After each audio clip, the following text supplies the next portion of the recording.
a alma culpada associada aos quadros obsessivos. Temos as manifestações unipolar, como eu falei, bipolar, os dois polos, sazonal, pré e pós-parto.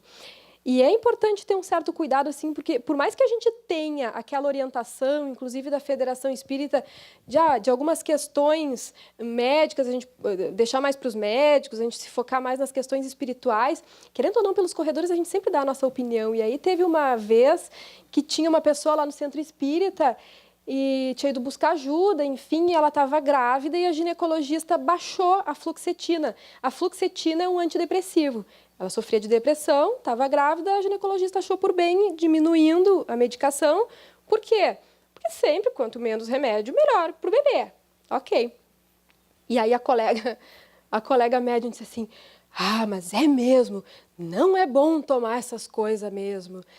Eu quase pulei para trás, porque eu não sou médica, mas como a gente está sempre acostumado a atender e trabalhando no hospital psiquiátrico, a gente conhece um pouquinho, né? E a fluoxetina é uma das medicações mais seguras para isso. Eu disse, pelo amor de Deus, não diz uma coisa dessas. A fluoxetina é segura para o bebê, não tem perigo nenhum. Vai no teu psiquiatra, ajusta a tua dose, porque pior ainda é ter uma gravidez com uma descarga de adrenalina, um quadro depressivo que vai fazer muito mais mal para aquele reencarnante.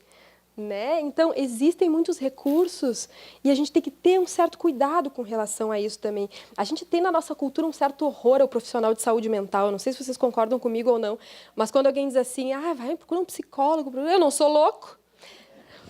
O Divaldo Franco, numa palestra, ele contou que quando chega alguém assim que ele percebe que está com algum transtorno de humor, alguma coisa assim, e ele sugere para a pessoa que procure um psicólogo, que procure um psiquiatra, e a pessoa diz, mas eu não sou maluco. E ele diz, mas vai ficar. Então vai antes que fique.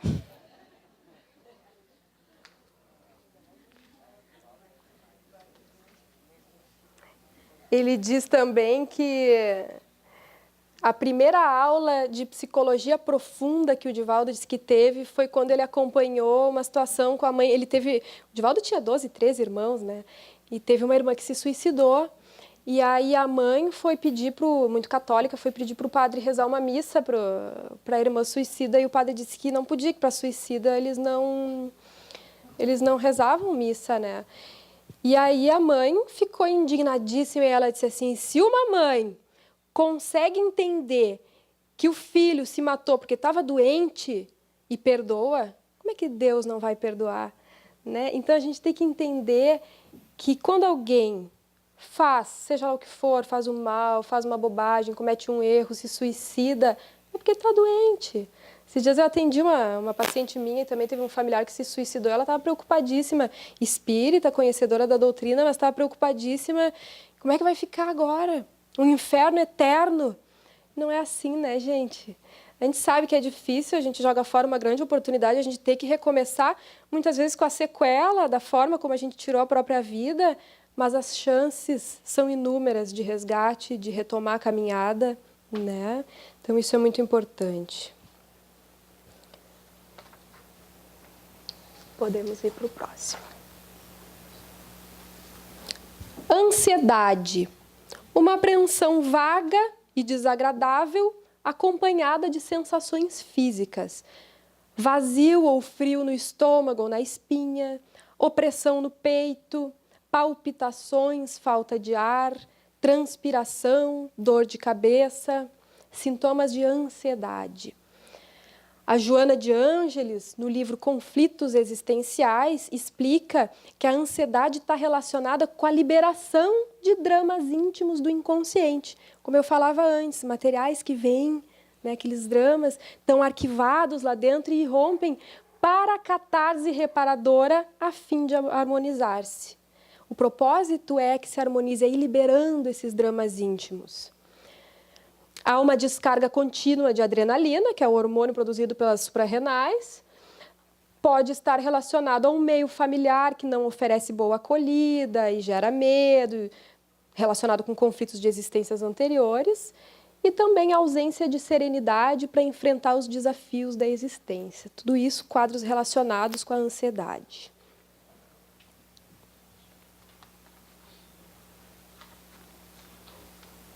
O pânico, apesar de ter alguns sintomas parecidos, ele é um pouquinho diferente. As crises de pânico, a gente tem a síndrome de pânico e a crise de pânico. A crise de pânico são crises isoladas. A síndrome de pânico são crises recorrentes, que perduram, né, tem mais seguido. Então, são ataques recorrentes inesperados. Intensa apreensão, temor ou terror com sensação de catástrofe iminente. A pessoa está lá sentada vendo televisão e, de repente, dá um ataque de pânico. Pode não estar acontecendo nada externo que vai influenciar. Falta de ar, palpitações, dor ou desconforto no peito, sensação de sufocamento, medo de ficar louco, de perder o controle ou de morrer. A Joana de Ângeles, nos livros Amor, Imbatível Amor e Autodescobrimento, explica que tem uma predisposição fisiológica além de interferência hormonal. Eu atendi esses tempos uma pessoa que está entrando na menopausa e andou fazendo crise de pânico, bem relacionado com as alterações hormonais, precisou de uma medicaçãozinha para ajustar e ficou bem. A gente tem que ter um certo cuidado, assim, porque tudo é para o nosso aprendizado, mas a gente não tem que entender como sendo uma punição divina. Eu andei fazendo coisa errada, então é por isso, agora eu estou tendo uma crise depressiva, uma crise de pânico, uma crise de não sei o quê. Não, são tudo oportunidades para a gente rever, né, os nossos atos, os nossos pensamentos, mas nunca como uma coisa culposa, né? E muito importante, não leva à desencarnação. A maioria das pessoas que passa, principalmente nas primeiras crises de pânico, o grande terror é esse: eu vou enlouquecer ou eu vou morrer. Minha pressão vai subir, meu coração vai parar. Não leva à desencarnação. Está relacionado a fatores físicos, psicológicos e psicossociais que desencadeiam, agravam ou atenuam. E a obsessão produz um quadro semelhante, induzindo fantasias aterradoras que encontram ressonância no inconsciente, podendo até desencadear o distúrbio. Cara, que quando aí desencadeia, precisa de um tratamento médico, inclusive, quando chega nesse estado, né?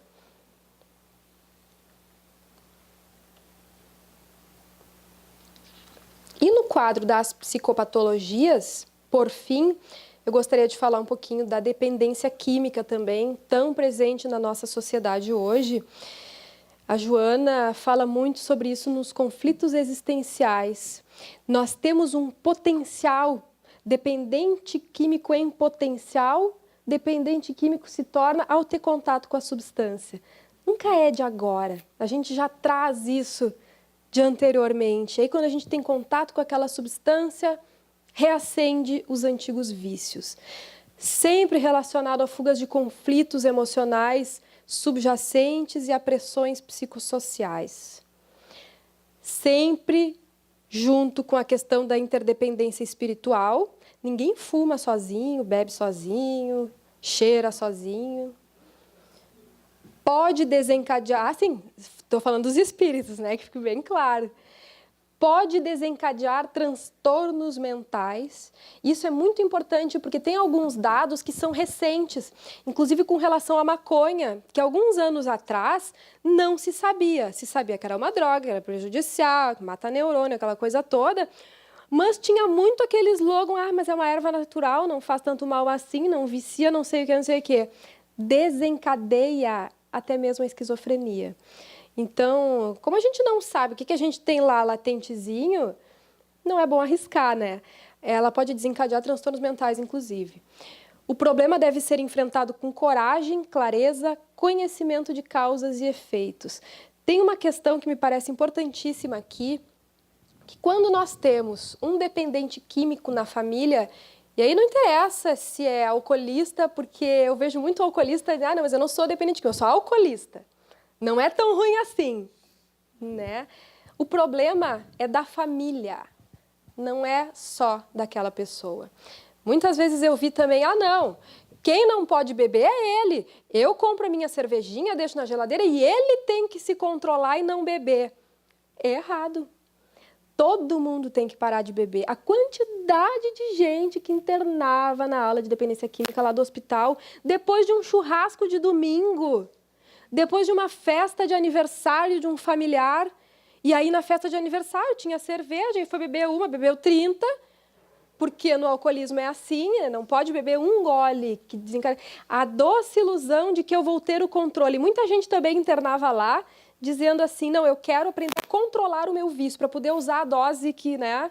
Não existe orgulho e falta de humildade. Nós precisamos de humildade para reconhecer, primeiro, que nós precisamos de ajuda, segundo, que a gente não tem controle de nada e que a gente precisa realmente abrir mão desse prazer momentâneo que nos leva à ruína e à ruína de tantos quantos nos acompanham na jornada. E a família estar junto não é por acaso. Ah, mas é porque o meu pai, porque o meu filho, porque não sei o quê, só me incomoda, não sei o quê. Ah, mas tu não veio como pai, como mãe, como filho por acaso, né? É para comprar essa briga junto. Então, realmente, a festa vai ter que ser sem cerveja. O aniversário, o churrasco de domingo, não interessa. Vai ter que ser vai ter que parar de fumar também, não é só ele. Né? Então, isso com relação a essas drogas aceitas socialmente ainda é muito complicado por causa disso, né, gente? Podemos passar.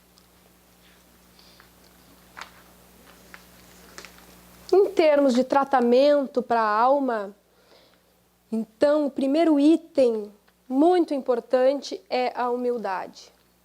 Reconhecer que eu preciso de ajuda. Reconhecer que eu não tenho controle. Sentir-se útil, fazer alguma coisa de bom pelo mundo. Hábitos mentais, alimentar os bons pensamentos. O nosso psiquismo, ele funciona muito por hábitos. A gente se acostuma a funcionar de um determinado jeito. Para modificar esse jeito, a gente precisa de uma força igual ou maior, uma persistência durante um determinado tempo para ir modificando esse trajeto, vamos dizer assim. A nossa libido, que é a nossa energia mental, ela percorre um determinado caminho. Quando eu quero fazer ela percorrer outro caminho, eu tenho que ir cavando outras possibilidades. E isso demanda trabalho. Mas depois que eu estabeleço esses novos hábitos mentais, o riozinho da energia psíquica, ele segue correndo por si só. Então, os hábitos mentais precisam ser modificados. Se eu como é que é aquela frase? Eu acho que roda muito por e-mail. Se eu faço sempre a mesma coisa, eu só posso esperar a mesma consequência. Então, se eu quero uma consequência diferente, eu tenho que tentar fazer diferente também. Hábitos mentais. E o esforço correto. Por que o esforço correto? Porque às vezes a gente não se acha com energia suficiente para tal coisa. Mas para alguma coisa a gente tem. A gente não tem energia para uma coisa, mas para outra tem. Então, a questão é colocar como prioridade a minha mudança moral, a correção das minhas dificuldades, a superação das minhas dificuldades.